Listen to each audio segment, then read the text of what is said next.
Welcome everyone in my channel NP Maths, the point-to-point solutions for the every questions for the CBSE classes and NCERT. Question number third का third बहुत important है। हर साल यहाँ से question पूछा जाता है।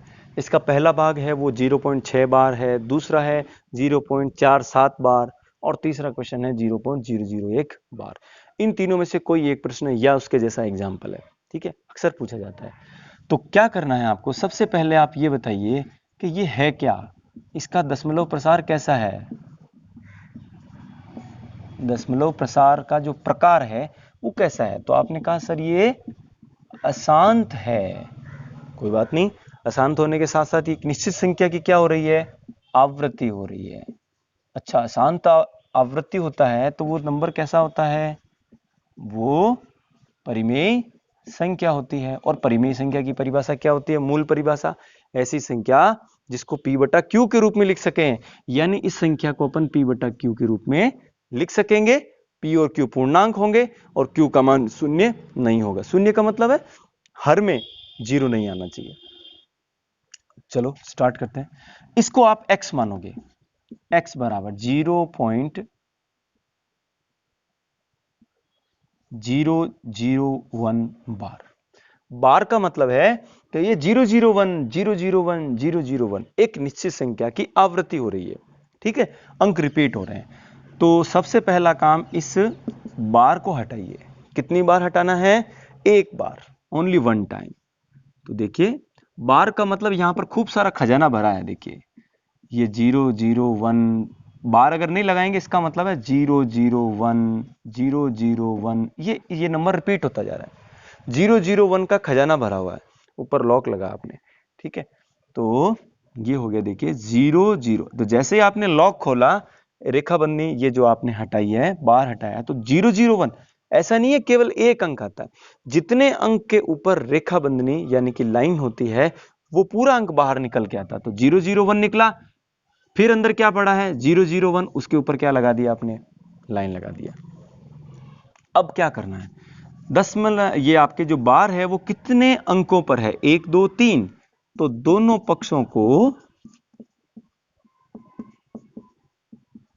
कितने से गुणा करना पड़ेगा, 1000 से गुणा करने पर। दोनों पक्षों को 1000 से गुणा करने पर, जैसे 1000 से गुणा किया तो ये x कितने से गुणा हो गया, 1000 से। और ये जो नंबर है ना, देखो 0.001 001 बार, इसके भी गुणा में कौन आ गया, 1000 आ गया, ठीक है। चलिए आगे, 1000x बराबर, अब 1000 से जब हम किसी संख्या को, किसी नंबर को गुणा करते हैं तो क्या होता है, दशमलव जो होता है, डेसिमल जो होता है, वो 3 अंक शिफ्ट हो जाता है।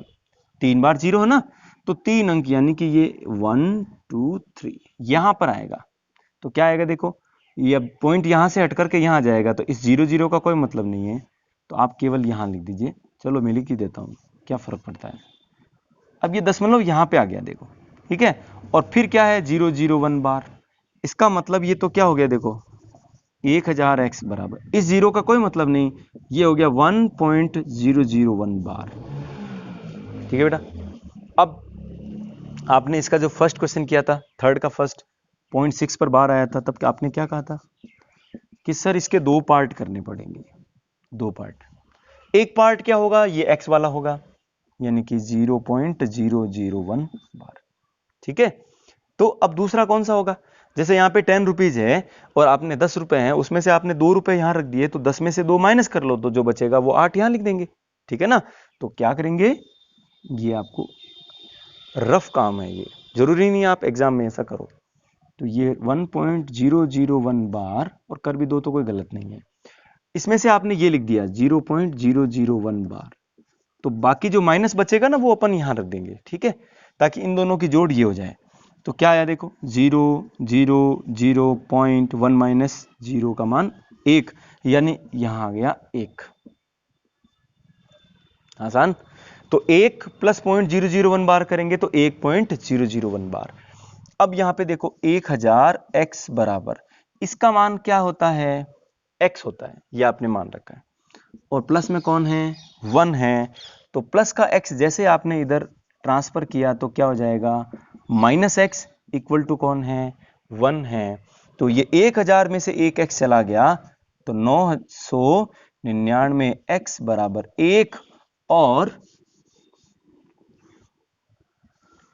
अब आगे आपको मान निकालना है एक्स का, तो 1/999 यानी इस एक्स का मान, एक्स कौन है ये 0.001 बार है, उसका मान आपने लिख दिया 1/999 जो कि किस रूप में है p बटा q के रूप में है और q का मान शून्य भी नहीं है और p व q पूर्णांक है।